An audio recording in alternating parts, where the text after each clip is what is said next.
자, 이번 시간에는 취급 기준, 위험물의 취급 기준이 되겠습니다.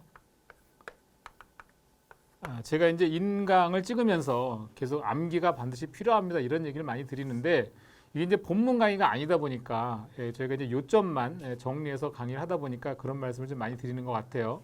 그래서 좀 자세한 설명이 필요하신 분들은 본문 강의 좀 참조해 주시고요. 이 시간에는 아무튼 우리가 꼭 필수적으로 암기하고 학습해야 될 내용 중심으로 말씀을 드리는 겁니다. 자, 우선 위험물의 취급 기준에 대해서는 보통 위험물 적재 시 수납하는 위험물에 따른 주의사항, 이건 뭐 또 암기죠. 반드시 암기해야 되는 건데 여기에 대한 주의사항을 좀 암기하셔야 되고, 그다음에 지정수량 합계를 계산하는 방법, 지정수량 배수 구하는 방법이죠.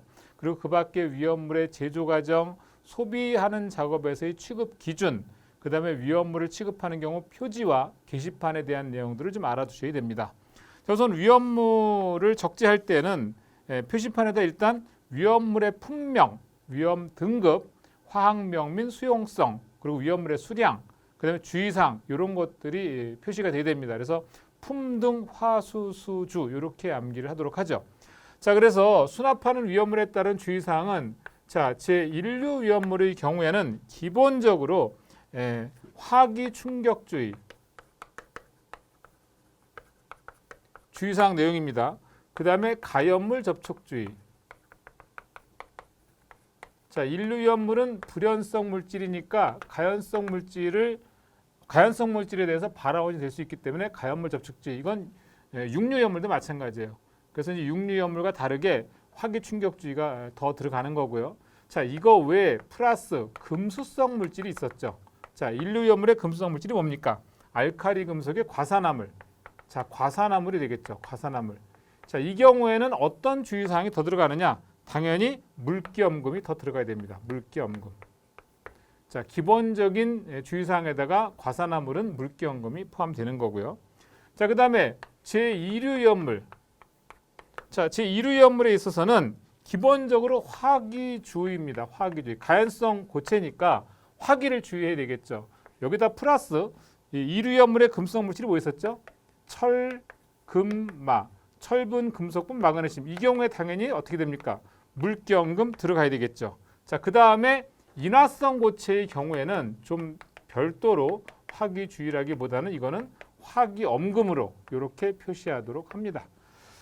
자, 그 다음에 삼류 위험물인데요. 삼류 위험물은 두 가지로 나누게 되죠. 자, 자연발화성 물질이 있고 그 다음에 이제 금수성 물질이 있는 건데, 자연발화성 물질은 당연히 화기엄금, 그리고 공기접촉엄금, 당연히 공기 중에서 저절로 불이 붙는 물질이니까.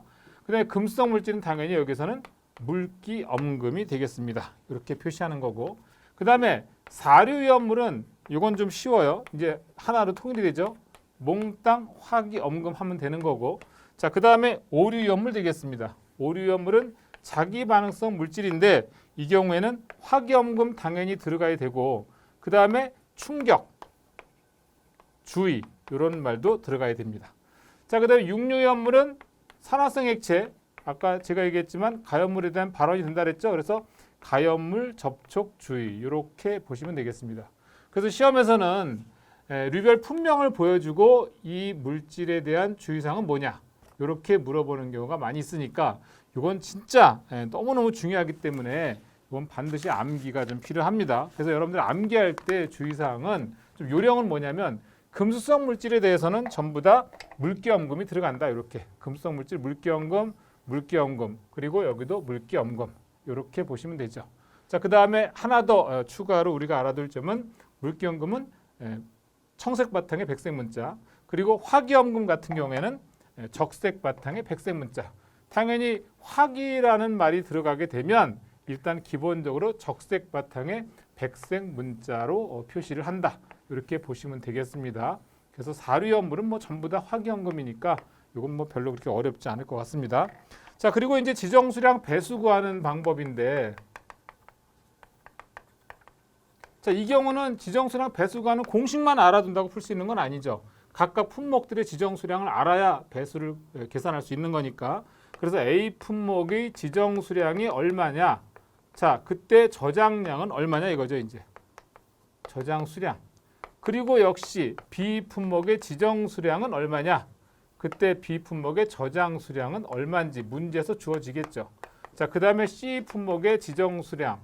뭐 계속 나가는 거죠. C 품목의 저장 수량. 그래서 문제에서 만약에 두 가지만 주어지면 여기까지만 해서 계산하면 되는 것이고요. 다만 이제 우리가 계산을 할 때 이 지정 수량을 모르면은 요 공식을 안다고 해도 이건 무용지물이 되는 겁니다. 자, 그리고 이제 취급 기준이죠. 제조 과정에서의 취급 기준은 이건 이제 네 가지 정도가 있게 되는데 우선 증류 공정이 있고요.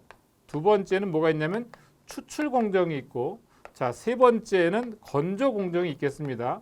네 번째는 분쇄 공정이 있겠습니다. 자, 이들 각각의 공정에 대해서는 키워드를 좀 암기해둘 필요가 있어요. 자, 우선 증류 공정의 경우에는 설비 내부 압력의 변동 등에 의해서 액체 또는 증기가 새지 않도록. 그럼 결과적으로 뭐예요? 압력 변동이라는 얘기잖아요. 압력 변동에 따라서 셀 수 있다는 얘기니까 이게 새지 않도록 압력을 주시해라. 그래서 압력이라는 단어 좀 기억해 두시고, 자, 추출에서는 역시 추출간의 내부 압력이 비정상으로 상승하지 않도록. 이것도 역시 압력이네요. 그러니까 증류 공정하고 추출 공정에서 중요한 단어는 압력이라는 단어가 되겠습니다. 자, 그 다음에 세 번째는 온도가 국부적으로 상승하지 않는 방법으로 가열 또는 건조한다. 여기서 키워드는 온도가 되겠죠. 온도가 지나치게 국부적으로 부분적으로 상승하게 되면 위험성이 있다는 얘기고, 자, 그 다음에 분쇄에서는 분말이 현저하게 기계기구 등에 부착되는 상태로 기계기구를 취급하지 말 것. 그렇다면 이거는 이제 부착이라는 표현. 자, 분말의 부착. 이런 게 바로 키워드가 되겠습니다. 그래서 취급할 때 주의사항이 되겠습니다. 자, 이번에는 좀 옮겨서 얘기를 할게요. 이번에는 소비하는 작업. 좀 전에는 제조 과정에서의 취급 기준을 말씀드린 거고, 이번에는 소비하는 작업에서의 취급 기준이에요. 이건 역시 세 가지 정도로 우리가 얘기를 할 수 있는데, 첫 번째는 분사 도장 작업이 되겠습니다. 분사 도장 작업이 뭔지 아시죠? 분무식으로 페인트 칠을 하는 경우를 말하는 거예요. 자, 담금질 작업 또는 열 처리 작업, 이런 게 되겠고요. 그 다음에 버너를 사용하는 경우, 여기서도 우리가 이제 키워드를 좀 알아둘 필요가 있는데, 우리가 이제 분무식으로 페인트 칠을 한다 그러면 아무래도 주변으로 퍼져나갈 수가 있으니까 방화상 유효한 격벽 등으로 구획된 안전 장소, 자, 구획시킨다는 얘기가 중요한 얘기가 되겠습니다. 자, 그다음에 두 번째, 담금질이나 열 처리 작업, 이건 당연히 온도 상승을 염려를 해야 되는 거죠. 그래서 위험한 온도에 이르지 않도록 실시한다. 버너 같은 경우는 역화, 거꾸로 불이 붙는 경우를 방지하고 위험물이 넘치지 않도록 한다. 이런 걸 좀 기억해 둘 필요가 있는 겁니다. 자, 지금까지 말씀드린 이제 여러 가지 이제 위험물들에 대해서 우리가 이제 이게 위험물이 있으니까 여기에 어떤 위험물이 있다. 이런 걸 표시를 해야 되잖아요. 그래서 이제 표지판 설치 기준인데, 이 표지판 같은 경우에는 다른 한 변의 길이 0.3m 이상, 다른 한 변의 길이 0.6m 이상. 뭐 직사각형이라고 생각하면 곤란하고요. 이렇게 돼도 관계없죠. 그러니까 한 변의 길이가 0.3m 이상, 다른 한 변의 길이가 0.6m 이상. 여기도 0.3m 이상, 여기 0.6m 이상. 이런 식으로. 그래서 이거를 가로, 세로라고 표현을 안 하는 게, 한 변의 길이가 0.3m 이상이면 다른 한 변은 0.6m 이상이면 된다. 이런 얘기가 되겠습니다.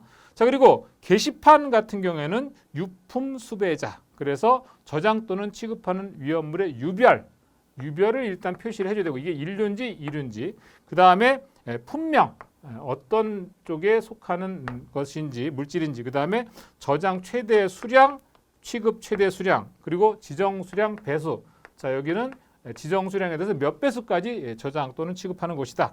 그 다음에 안전관리자, 누가 관리하느냐 이거죠. 이제 안전관리자의 성명 또는 직명을 표시하게 돼 있다. 그래서 유품 수배자, 이렇게 하면은 바로 게시판에 어떤 내용이 포함되어야 되는지를 우리가 알 수가 있는 겁니다.